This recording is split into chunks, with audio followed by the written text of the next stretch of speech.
There's a lot of momentum behind a push to change social media rules, particularly for young people in Australia. But there is pushback from some of these major tech companies, as you can imagine. Last week, we ended the program with a bit of a push to have bipartisanship in this area. So joining me live now is the Shadow Communications Minister, David Coleman. David, thanks so much for your time. Good to see you. This is certainly a priority area for the coalition. We can see that. The government is looking at this as well. They say it's a little bit more complicated. Is this one area, though, that you think the opposition and government can actually work together to get an outcome more quickly? Yeah, sure. Absolutely, Laura. We've got to get this done. And I think what was really good that came out of last week is we now appear to have bipartisan agreement that the age of access for social media should be 16.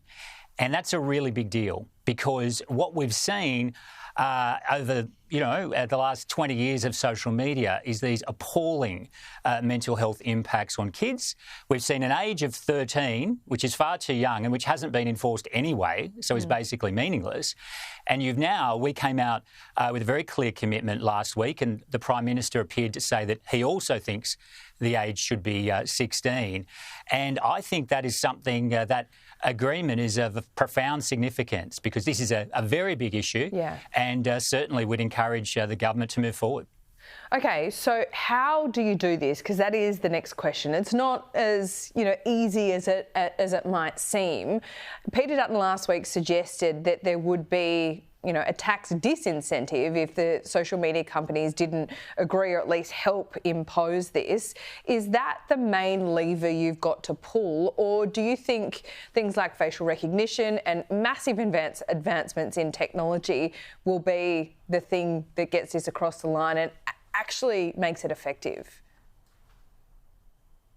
Yeah, look, I think the first point, Laura, is sovereignty resides with the people, not the tech platforms. So they might not like it. Too bad. If they want to operate in Australia, they've got to follow the laws of Australia. So that's a key point. And sometimes you see people say, oh, well, they'll just ignore it or whatever. Well, they'll have a very big problem with the Commonwealth of Australia under our government if they do that. Now, in terms of the different models, you'll see in the UK where the Ofcom, the regulator, which is similar to ACMA here in Australia, has published a very detailed guidance on age assurance there in online pornography. And already numerous of the online pornography sites, directly in response to that new legislative regime, have introduced age verification they previously didn't have.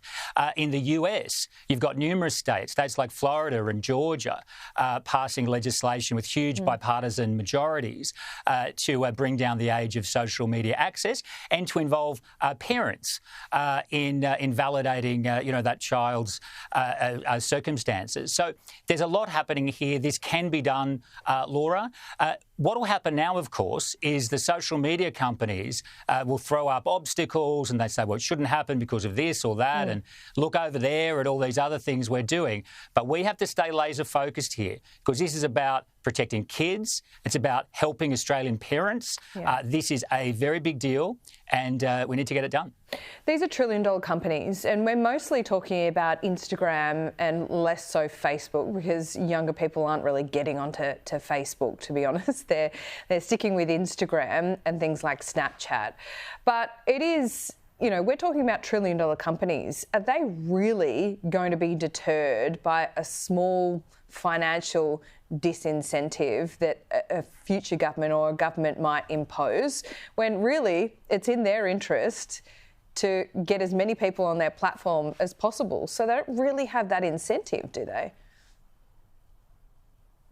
Well, first point, Laura, is the financial disincentive need not be small. So that's the first point. The point you make about the financial consequences for these companies is for them to actually feel the effects of it, don't you think? Well, clearly, I think it has to be a significant penalty, absolutely. What are we talking about? And the point you make about the financial consequence, Well, look, we'll have more to say about that down the track. But the point you make about the financial consequences for these companies is right. So the US Surgeon General last year pointed to research that showed that 40% of 8 to 12-year-olds were on social media. And of course, there are millions of kids around the world, underage kids, who are on social media. So the financial consequences of this for the tech platforms are significant. And as a consequence of that, they will fight it hard.